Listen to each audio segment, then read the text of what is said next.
Күн балалар, сіздермен бірге Гүлзина жақсылық. Бүгінгі сабағымыз қайталау сабағы деп аталады.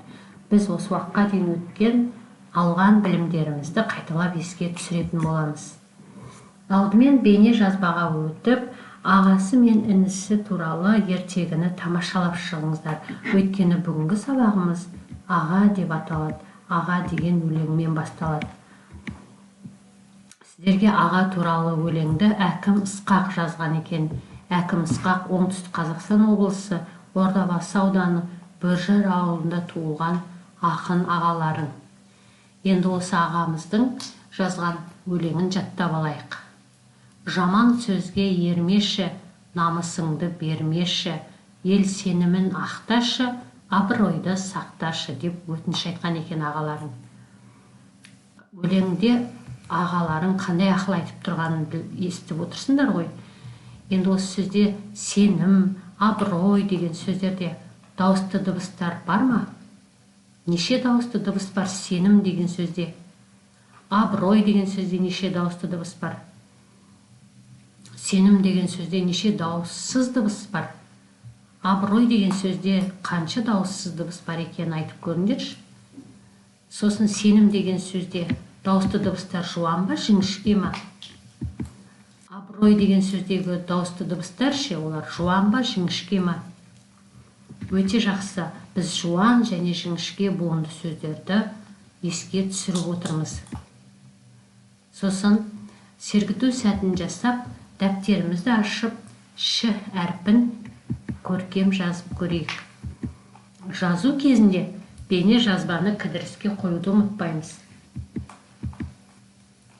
Енді мына кестені толтырып көрейік.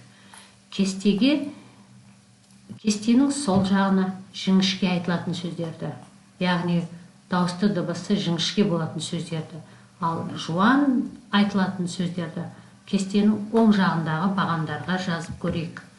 Мысал үшін мен жіңішке айтылатын сөздерге дәптер, көке деген екі сөз жаздым. Әрі қарай сіздер толтырып жазыңыздар. Жуан айтылатын сөздерге аға, қалам деп жаздым. Мен дұрыс жаздым ба? Әрі қарай сіздер жалғастыра аласыздар ма? Өте жақсы. Ал енді тасымалды еске түсірейік. Біз сөз жазу жолына сыймай қалған сөздерді буынға бөліп тасымалдауды білеміз. Ендеше жауынгер, балапан деген сөздерді тасымалдап жазып көрейік. Жаңалық деген сөзде үш буын бар.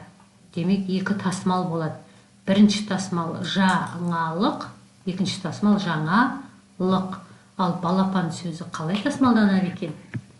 Оны сіздер өздеріңіз жазыңыздар. Ал төртінші жаттығуды өздеріңіз орындап болған соң мұғалімдеріңізге немесе маған жолдасаңыздар болады.